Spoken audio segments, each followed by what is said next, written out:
Assalamualaikum warahmatullahi wabarakatuh. Alhamdulillahirabbil alamin wassalatu wassalamu ala Rasulillah wa ala alihi wa ashabihi ajmain wa man tabi'ahum bi ihsanin ila yaumiddin amma ba'd. Bapak-bapak, ibu-ibu, saudara-saudara sidang jamaah tarawih yang sama dimuliakan oleh Allah Subhanahu wa taala. Kita bersyukur, memuja dan mengagungkan Allah hingga malam ke-22 Ramadan ini Allah Subhanahu wa taala masih memberikan kepada kita nikmat hidup, diberikannya kepada kita nikmat iman serta nikmat kesehatan dan kesempatan, sehingga alhamdulillah kita bisa hadir di tempat ini dalam rangka menghambakan diri kita kepada Allah Subhanahu wa taala. Kemudian kita kirimkan salawat dan salam kepada junjungan kita Nabiullah Muhammad sallallahu alaihi wasallam, Nabi yang diutus ke permukaan bumi ini untuk memperbaiki akhlak manusia. Oleh panitia Amalia Ramadan, saya diberi tema pendidikan Islam dan pembentukan karakter bangsa. Jadi hadirin yang dimuliakan oleh Allah Subhanahu wa taala, perlu kita pahami bahwa kualitas suatu bangsa itu tidak ditentukan oleh kekayaan alamnya semata, melainkan ditentukan oleh manusia yang ada di dalamnya. Oleh karena itu, pendidikan Islam bukan hanya sekedar transfer ilmu, tetapi dia meliputi pembersihan jiwa yang biasa kita sebut dengan tazkiyatun nafs dan penanaman adab. Adapun jamaah sekalian, landasan dalilnya bahwa pendidikan karakter dalam Islam berakar pada misi utama kenabian, di mana Allah Subhanahu wa taala berfirman mengenai karakter Nabi, wa innaka la'ala khuluqin azim, dan sesungguhnya engkau benar-benar berbudi pekerti yang luhur. Kemudian Nabi SAW bersabda, innama bu'itsu liutammima salihal akhlak, bahwasanya sesungguhnya saya diutus ke permukaan bumi ini hanya untuk menyempurnakan akhlak manusia. Sehingga ada orang yang bertanya kepada Aisyah radhiyallahu anha, apa akhlaknya Nabi? Maka Aisyah menjawab, akhlaknya Nabi adalah Al-Quran. Jadi tujuan diutusnya Nabi ke permukaan bumi ini adalah untuk menyempurnakan akhlak manusia. Demikian pula di dalam sebuah hadis dari Abu Hurairah radhiyallahu anhu bahwasanya Nabi bersabda, sesungguhnya Allah tidak melihat kepada tubuh kalian dan tidak pula kepada rupa atau wajah kalian, tetapi Allah melihat kepada hati dan amal perbuatan kalian. Oleh karena itu jamaah sekalian, standar kemuliaan manusia, jika standar kemuliaan manusia itu adalah harta atau rupa, maka dunia ini akan dipenuhi ketidakadilan. Kenapa demikian? Karena tidak semua orang lahir dengan fisik yang sempurna atau kemudian memiliki kekayaan yang melimpah. Namun karena standar Allah adalah hati dan amal, maka setiap warga negara, baik yang kaya maupun miskin, pejabat maupun rakyat jelata, memiliki kesempatan yang sama untuk menjadi manusia yang terbaik bagi bangsa ini. Jamaah sekalian, seringkali ada orang sibuk memoles dirinya dengan pencitraan dan penampilan, namun kemudian dia lupa memperbaiki kejujuran, keikhlasan dan amanah yang diberikan kepadanya. Jadi banyak kita melihat sebahagian pejabat membungkus dirinya dengan pencitraan, namun pada dasarnya sekali lagi dia tidak memperbaiki isi yang harus ada di dalam dirinya yang berupa kejujuran, keikhlasan dan amanah. Padahal jamaah sekalian, saat kita menghadap kepada Allah Subhanahu wa taala, hanya hati yang bersih dan amal yang tulus yang akan diterima oleh Allah Subhanahu wa taala. Adapun 3 pilar karakter bangsa, di mana pendidikan Islam ini melahirkan 3 kualitas utama untuk kemajuan negara. Yang pertama adalah integritas, atau biasa kita sebut dengan siddiq, atau kejujuran di dalam berucap dan bertindak. Sehingga kadang orang lain ucapannya, lain tindakannya. Kemudian yang kedua adalah akuntabilitas, atau perkara amanah, yang mana dia memiliki rasa tanggung jawab karena selalu merasa diawasi oleh Allah Subhanahu wa taala. Di dalam bahasa agama kita disebut dengan muraqabah. Kemudian yang ketiga, kecerdasan solutif yang biasa disebut dengan fatanah, di mana ilmu yang digunakan untuk menebar manfaat rahmatan lil alamin, bukan ilmunya digunakan untuk merusak bangsa dan negara. Jamaah sekalian, mari kita kaji 3 pilar karakter bangsa. Yang pertama adalah integritas atau kejujuran. Jadi kejujuran di dalam berucap dan bertindak, ini adalah solusi bagi penyakit korupsi dan kebohongan publik. Jamaah sekalian, mengenai kejujuran, kita bisa belajar dari kejujuran Imam Syafi'i rahimahumullah. Suatu ketika, saat beliau masih kecil dan hendak berangkat menuntut ilmu dari Mekah ke Madinah, ibunya Imam Syafi'i membekalinya dengan sejumlah uang dinar. Namun sebelum melepas putranya, sang ibu memberikan satu pesan yang sangat mendalam. Apa kata ibunya Imam Syafi'i kepada anaknya? Wahai putraku, berjanjilah kepadaku untuk tidak pernah berbohong dalam keadaan apapun juga. Itu pesan ibunya Imam Syafi'i. Ternyata jamaah sekalian, di tengah perjalanan, rombongan kafilah yang diikuti oleh Imam Syafi'i kecil dihadang oleh sekelompok perampok bersenjata. Maka para perampok itu menjara semua hartanya. Kemudian salah satu perampok bertanya kepada Imam Syafi'i rahimahullah. Dengan nada meremehkan dia berkata, wahai anak kecil, apa yang kau punya? Apakah kamu punya harta? Kata Imam Syafi'i, ada. Ada, saya punya uang 40 dinar. Yang ibuku jahit di dalam kantong celanaku. Lalu kemudian anak buah perampok ini melaporkan kepada pimpinannya.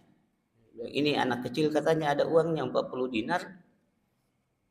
Yang kemudian dijahitkan oleh ibunya di dalam saku celananya. Lalu kemudian kepala perampok itu berkata, apa memang betul seperti itu nak? Dia bilang iya. Dan kemudian Imam Syafi'i mengeluarkan uang itu. Lalu mengatakan, ini harta saya. Nah jamaah sekalian yang sama dimuliakan oleh Allah Subhanahu wa taala. Lalu dari peristiwa itu, sang perampok itu kemudian tersadar dan dia berkata, sudah lama sekali saya merampok. Tapi belum pernah saya mendapatkan orang yang ingin diambil hartanya dan berkata jujur. Nah jamaah yang sama dimuliakan oleh Allah Subhanahu wa taala, Imam Syafi'i bisa saja berbohong untuk menyelamatkan uangnya. Namun karena didikan karakter ibunya, dia menjawab dengan tenang. Dia mengatakan, iya, saya punya uang 40 dinar yang dijahit di dalam pakaian saya. Lalu sekali lagi perampok itu tertawa dan dia mengira anak ini hanya bercanda. Namun ketika laporannya sampai ke ketua perampok, mereka memeriksa pakaiannya dan benar-benar menemukan uang 40 dinar. Jadi 1 dinar itu harganya sama dengan 4,25 gram emas. Ini 40 dinar jamaah sekalian. Maka kepala perampok itu tertegun dan bertanya, nah, kenapa kamu jujur padahal kau tahu kami ini akan mengambil hartamu?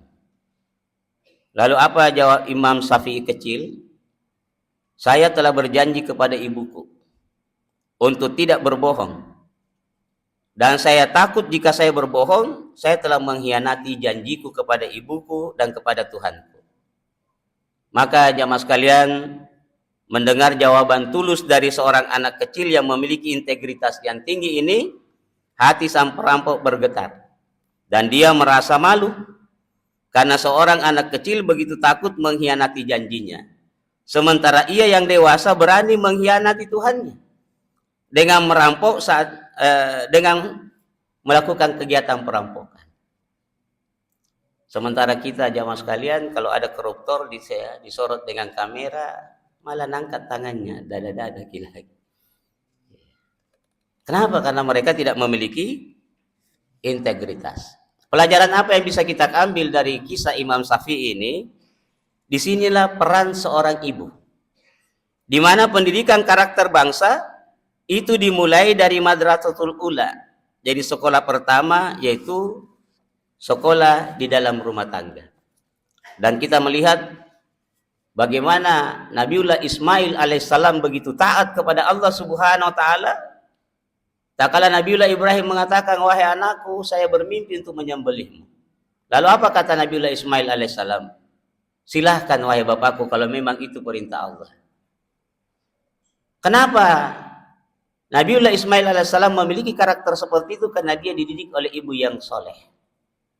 Sementara anaknya Nabi Nuh alaihissalam menjadi kafir karena dia dibesarkan oleh ibu yang kafir. Jadi seorang ibu sangat memegang peranan penting di dalam pembentukan karakter anak. Kemudian jamaah sekalian, satu kejujuran dari seorang anak ini mampu mengubah nasib sekelompok penjahat. Kita bisa membayangkan kalau seluruh generasi muda kita di Indonesia ini memiliki karakter kejujuran sebagaimana jujurnya Imam Syafi'i kecil. Jamaah sama dimuliakan oleh Allah Subhanahu wa taala. Pilar yang kedua yang harus kita tanamkan kepada bangsa ini adalah akuntabilitas atau amanah, di mana rasa tanggung jawab karena merasa senantiasa diawasi oleh Allah Subhanahu wa taala.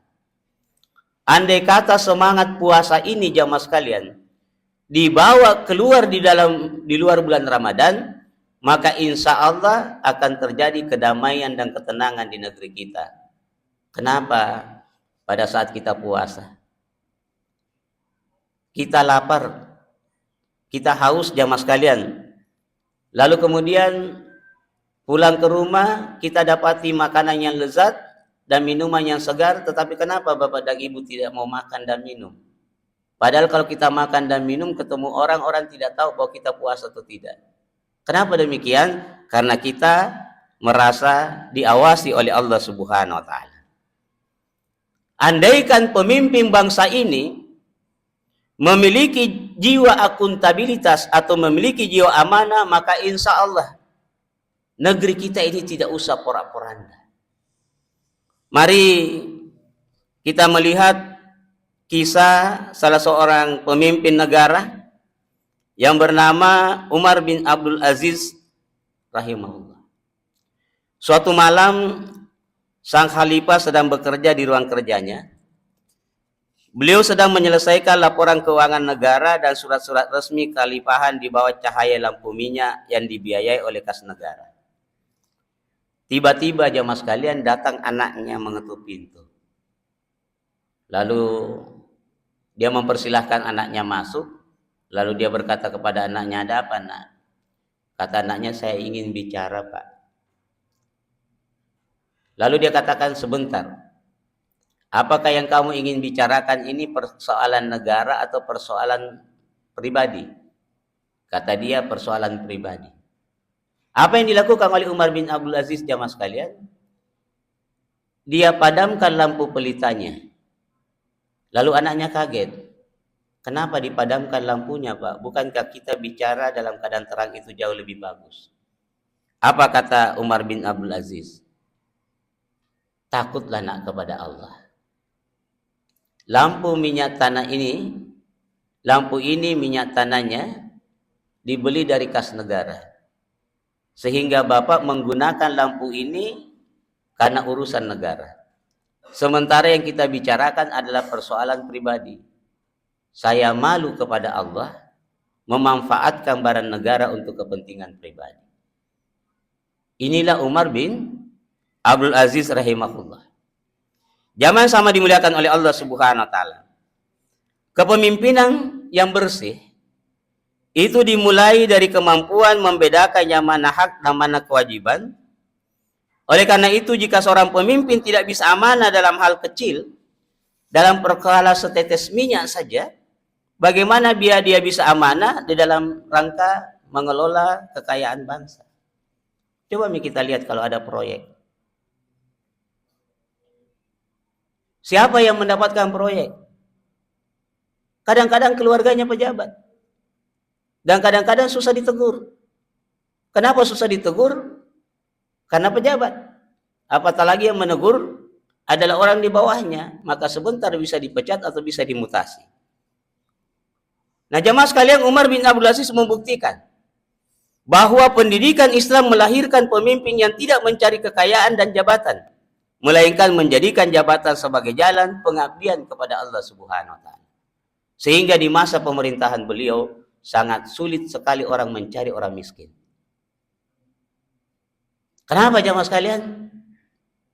Pada saat itu yang menjaga Baitul Mal melapor kepada Umar bin Abdul Aziz, banyak sekali gandum yang ada di gudang. Kata Umar bin Abdul Aziz, bagikan ke seluruh fakir miskin di masyarakat kita. Setelah dibagi masih banyak. Maka Umar bin Abdul Aziz mengatakan bagikan kepada pejabat-pejabat negara. Setelah itu masih banyak. Maka Umar bin Abdul Aziz mengatakan, tebarkan gandum-gandum itu ke tengah hutan, sehingga bisa dimakan oleh burung-burung. Sehingga orang tidak mengatakan bahwa di negeri kaum muslimin, jangankan orangnya, binatang pun dilarang kelaparan. Itu pun jamaah sekalian karena jujurnya, dia pun mati terbunuh. Nah, jamaah sama dimuliakan oleh Allah Subhanahu wa taala. Hal yang ketiga, 3 pilar dari pembentukan karakter bangsa adalah kecerdasan atau fatanah. Jadi fatanah di sini bukan sekedar IQ-nya tinggi, melainkan kecerdasan yang mampu memberikan solusi di tengah kebuntuan sosial. Ada salah satu kisah bagaimana kecerdasan Ali bin Abi Thalib radhiyallahu anhu di dalam pembagian warisan. Jadi jamaah sekalian, sifat fatanah ini adalah kemampuan seorang muslim untuk menggunakan akalnya demi kedamaian dan keadilan. Oleh karena itu, mari kita saksikan bagaimana kecerdasan Ali bin Abi Thalib menyelamatkan 3 orang bersaudara yang sedang berselisih. Dikisahkan ada 3 orang laki-laki menghadap kepada Ali bin Abi Thalib.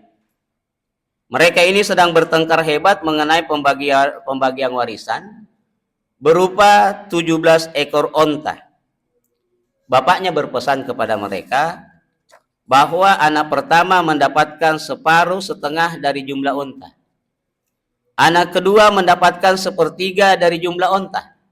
Dan anak ketiga mendapatkan 1/9 dari jumlah onta. Kemudian jamaah sekalian, mereka bingung bagaimana membaginya. Sebab angka 17 tidak bisa dibagi 2. Dan tidak bisa dibagi 3. Demikian juga angka 17 tidak bisa dibagi 9. Tanpa kemudian harus memotong onta itu. Maka Ali bin Abi Thalib tersenyum. Lalu dia berkata, maukah kalian jika saya tambahkan 1 ekor ontaku ke dalam milik kalian? Lalu mereka mengatakan kami setuju. Maka jumlah ontanya sekarang berjumlah 18 ekor. Maka mari kita lihat keajaiban logikanya Ali bin Abi Thalib radhiyallahu anhu. Anak pertama mendapatkan 1/2 dari 18 ekor, yaitu 9 ekor. Anak kedua mendapatkan 1/3 dari 18 ekor, maka dia dapat 6 ekor. Anak ketiga mendapatkan 1/9 dari 18 ekor, maka dia dapatkan 2 ekor. Maka hasil yang ditemukan 9 tambah 6 tambah 2 sama dengan 17 ekor. Nah, setelah pembagian selesai, kata Ali bin Abi Thalib, saya ambil kembali onta yang saya masukkan tadi. Oleh karena itu jamaah sekalian, maka pada dasarnya umat Islam yang cerdas mampu menyelesaikan masalah tanpa kemudian ada onta yang disembeli dan semua anak mendapatkan haknya. Jamaah yang sama dimuliakan oleh Allah Subhanahu wa taala. Kisah ini mengajarkan kepada kita bahwa orang yang cerdas tidak terpaku pada masalah tapi mencari variabel tambahan untuk menyelesaikan masalah. Kemudian kecerdasan di dalam Islam digunakan untuk mendamaikan, bukan untuk menipu atau mengakali hukum demi kepentingan pribadi. Dan ini yang banyak terjadi di negeri kita. Saya pernah mendengarkan perkataan dari Wakil Menteri Dalam Negeri. Karena ingin memberantas korupsi, saya bilang susah di negara ini. Ada 3 komponen yang harus dibersihkan, yaitu polisi, jaksa, dan hakim. Kadang polisinya jujur, jaksanya kurang ajar. Kadang jaksanya hebat, hakimnya lagi yang menentukan, yang bermasalah. Padahal gajinya tidak sedikit, jamaah sekalian. Ini karena kecerdasannya bukan dipakai untuk membuat kemaslahatan umat. Maka jamaah yang sama dimuliakan oleh Allah Subhanahu wa taala. Pertanyaannya, ketika kita menggabungkan antara kejujuran Imam Syafi'i, amanah Umar bin Abdul Aziz, dan kecerdasan Ali bin Abi Thalib, maka lahirlah karakter bangsa yang tangguh. Inilah sebenarnya esensi dari pendidikan Islam. Oleh karena itu, pertanyaannya jamaah sekalian, sudahkah kita menjadi orang tua yang mendidik anak dengan kejujuran? Sudahkah kita menjadi pekerja yang amanah? Dan sudahkah kita menggunakan kecerdasan kita untuk memberi solusi bagi lingkungan sekitar kita? Kuncinya untuk perbaikan bangsa ke depan ada pada kita semua, komponen bangsa ini, yang sementara sedikit demi sedikit memperbaiki keadaan negeri kita. Saya kira demikian jamaah sekalian, semoga ada manfaatnya. Subhanakallahumma bihamdika, asyhadu an la ilaha illa anta, astaghfiruka wa atubu ilaik. Assalamualaikum warahmatullahi wabarakatuh.